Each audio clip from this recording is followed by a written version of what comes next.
The air hung heavy and stale. Musty carpet, damp and forever unclean, squished beneath his worn shoes. Each desperate gasp echoed back, distorted, wrong. The fluorescent lights, eternally buzzing, cast the world in a sickly yellow. He didn't dare slow down. He couldn't. He had to get out of here. Each turn in the endless maze of hallways brought a fresh wave of terror. The sameness of it all, the oppressive silence punctuated only by the hum of the lights, was driving him mad. He could feel his sanity fraying at the edges, the darkness of the backroom seeping into his mind. There was something deeply wrong with this place. He could feel it in his bones, a primal fear that resonated with every fibre of his being. This was not meant for human eyes, for human minds to comprehend, and yet here he was, trapped. He had fallen through the cracks of reality, a misstep in a world that suddenly felt too thin, too fragile. One moment he had been... Where had he been? The memory was already fading, replaced by the overwhelming reality of his current situation. His flight was driven by pure, primal terror. He didn't understand this place, didn't understand how he got here. But he knew one thing with terrifying certainty. This place, it shouldn't exist. The walls seemed to press in on him, the low ceiling a suffocating weight above his head. The air itself felt thick, heavy, and laced with something he couldn't quite place. It smelled of ozone and decay, a cloying sweetness that spoke of something ancient and evil.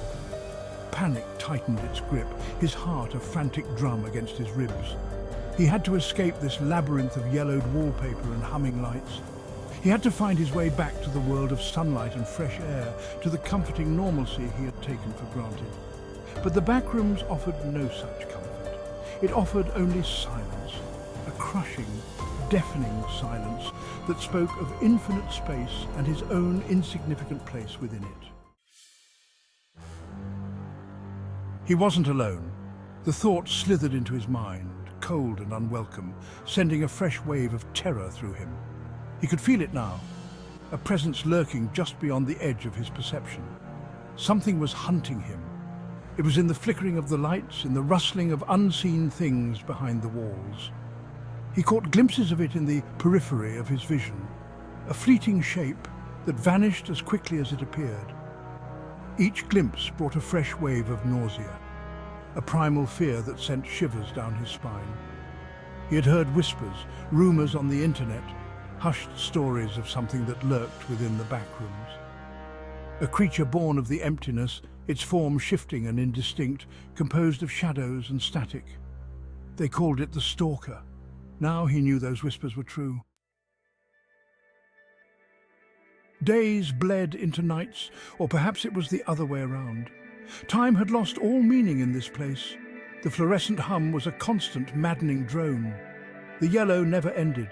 He was adrift in a sea of sickly light, lost in a labyrinth of his own fear. Sleep offered no escape. Nightmares, vivid and terrifying, clung to him even after he woke. His mind still trapped in the endless corridors of the backrooms. He was exhausted, his body running on fumes and adrenaline. He had tried everything to escape. He had run until his lungs burned, his legs screamed for mercy. He had searched for exits, for any sign of a way out, but every turn led to the same endless corridors, the same suffocating silence. He had even clawed at the walls, desperate to tear through the fabric of this place to find his way back to reality. But the backrooms held him fast, a prisoner in its sterile embrace. Section 5. No escape, only echoes. The silence was broken by a sound, a low guttural growl that seemed to vibrate in his bones, to echo in the very air he breathed. It was close, too close. He risked a glance over his shoulder. A mistake. The creature was there, at the edge of the light, its form a grotesque mockery of human anatomy. It was all wrong angles and sharp edges, its skin stretched taut over a skeletal frame. Its eyes, two glowing orbs of malevolent intelligence, bored into him, filled with a hunger that chilled him to the core. He ran, his breath hitched in his throat, his lungs burning. He could hear the creature behind him, its heavy footsteps pounding the cheap carpet, gaining on him with every stride. The sound of its ragged breathing filled the air, a symphony of death that spurred him onward.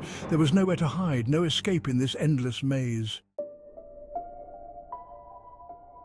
Section 6. The backrooms bleed through. He stumbled, his ankle twisting beneath him.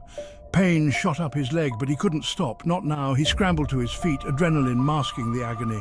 The creature was closer now, its fetid breath hot on his neck. He could smell the stench of decay, of things best left undisturbed.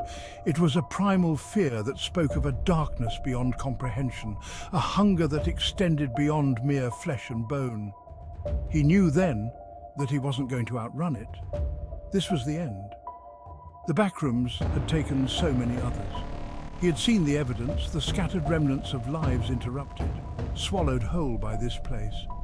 He had tried to convince himself that they had escaped, found a way out that he hadn't, a desperate, foolish hope. Now he knew the truth. There was no escape. The backrooms were all-consuming, a hungry void that devoured anything that dared to enter its domain. Section 7. A glimpse into the abyss. He closed his eyes, bracing himself for the inevitable.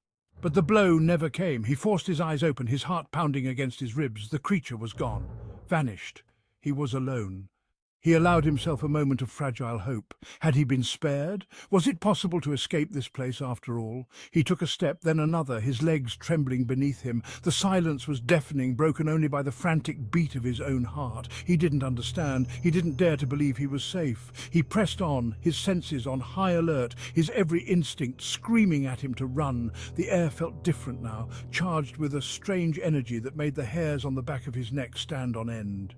He could feel eyes on him, watching, waiting. He was being hunted. Section 8. Trapped in the loop. He rounded a corner, his heart leaping into his throat. It couldn't be happening. But it was. He was back where he had started. The same yellowed wallpaper, the same buzzing lights, the same musty smell of stale air and despair. He had been running in circles, trapped in a loop of his own terror. The backrooms were toying with him, savouring his fear. Despair washed over him, cold and consuming. He sank to his knees, his body racked with sobs that brought no relief. He was going to die here, alone, forgotten. A low growl cut through his despair, sending a jolt of fear through his exhausted body. He looked up, his blood turning to ice. The creature was back.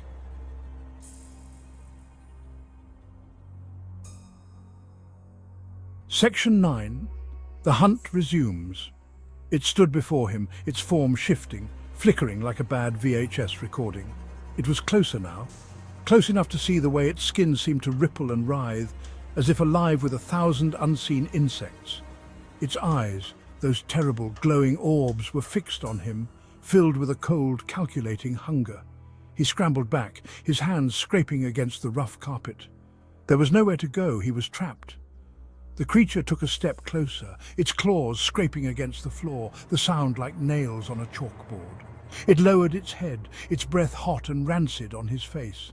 He could see himself reflected in its eyes, his face pale and drawn, his eyes wide with terror. This was it.